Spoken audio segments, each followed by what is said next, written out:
Hi, I'm Pattu from FreeFinCal. Today, let's talk about an interesting question I received from a 55-year-old reader who has to retire in 5 years, but he feels that he does not have enough funds and how he should plan.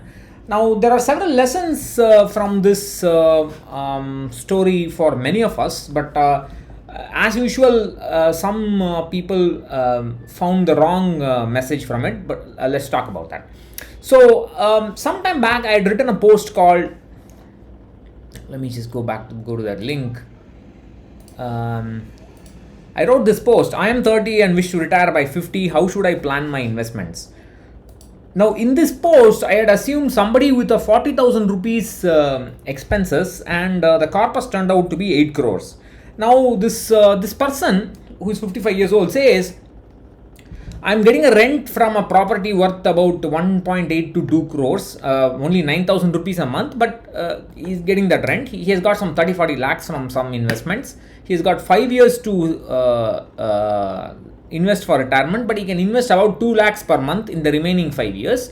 And he has a fully paid house, fully owned house. He has paid off the home loan. He says, even if I get 30% CAGR in the next 5 years, I won't get the 8 crores you proposed. And what should I do? Should I put it all in stocks and so on? And he's scared. And he also asks, I'm worried about retirement, but if I don't think I will end up with enough corpus, then what is the mistake I did? Is it because I did not invest enough in equity? But that seems like a big risk. We have talked about the risk in equity several times, but we have also talked about the risk in not investing in equity. This is an example of a risk in not investing in equity throughout the life.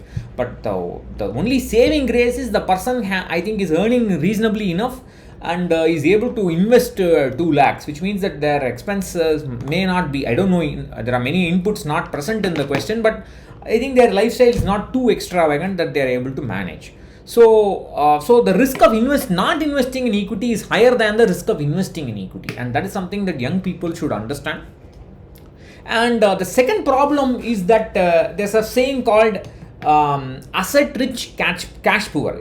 Asset rich cash poor. That is, you have a lot of assets like cars, you have jewels, you have real estate and so on, but actual liquid cash is very less. And the problem is that people say my house is worth 2 crores, my house is worth this much and so on, but they are not willing to sell. I'm not talking about this person here, but most people are not willing to sell their real estate. So of course in this case the rent is also very low, but the point is only when you are ready, when you have the mindset to sell real estate, it becomes it becomes part of your net worth. Even for a second property, most people will not be selling. They will say, my children will take care. I'm not talking about this person here. My children will take care. I will give the house to him and so on. I have seen these kind of people. So that is what I mean by asset rich, cash poor. So people who do not invest enough in equity in their 30s, in their 40s and people who chase after first their own home, home loan for their for self-occupied property, then home loan for another second property for rental income. People who spend their 30s and 40s chasing after home loans and covering them servicing that loan, will end up with in a position where there are a lot of assets, but their cash flow is very low. So this is the big lesson. We have to invest a good amount of what we can today in equity for the long term. So now let's talk about this person's situation. First of all, this person's situation is not at all bad. He has made the mistake of assuming a person who is 30 years old and having a 40,000 rupees expense and retiring in 50 will need 8 crores. He has made the mistake of assuming that 8 crores is what he also needs. This is wrong. Now, today, assuming, let's say that person has got about 50,000 rupees month expense, and let us add one more 50,000 rupees as annual expense. So 50,000 into 12 plus 50,000, that's the total annual expense. We will assume inflation is 6%, 8% I don't want to put, because 8% is what I would prefer, but it would be too much, and then it will be too demoralizing. I don't want to do that. the corpus according to the robo advisory template would be about 1.77 crores. It's not 8 crores, it's just 1.77 crores. That is because the age, because of immediate retirement.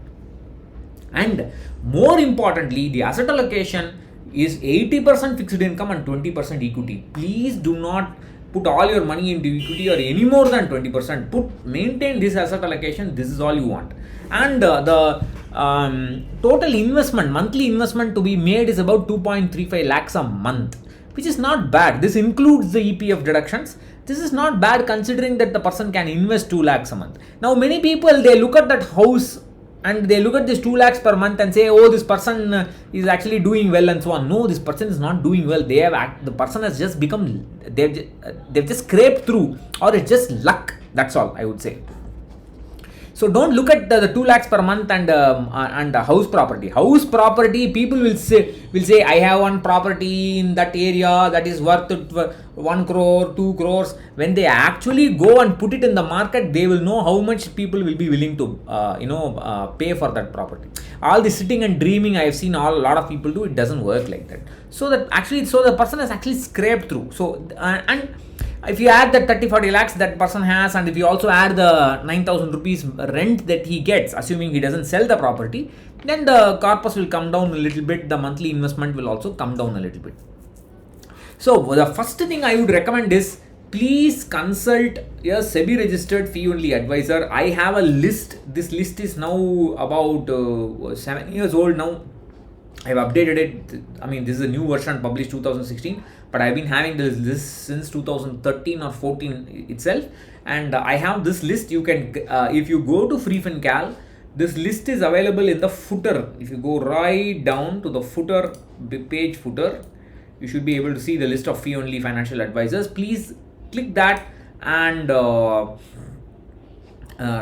consult the SEBI registered advisor. Certainly the person who has asked this question must do that immediately, because I don't have all the inputs. I have only done a rough calculation, but other people who are watching, people who are in their late 30s and 40s, who have not planned their retirement well, I sincerely urge you to consult a SEBI registered financial advisor from my list. I don't get any kind of money from them. This is a conflict of interest free list, and they are also conflict of interest free. They do not get any kind of commissions from insurance companies or mutual funds or anywhere.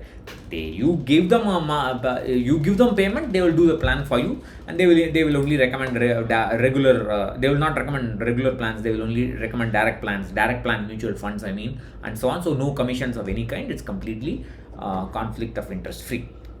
So this person should immediately get professional help. You should consider selling the property. And yesterday there was a very nice article on 7 proven steps to kickstart your freelancing career by Vishal Kataria.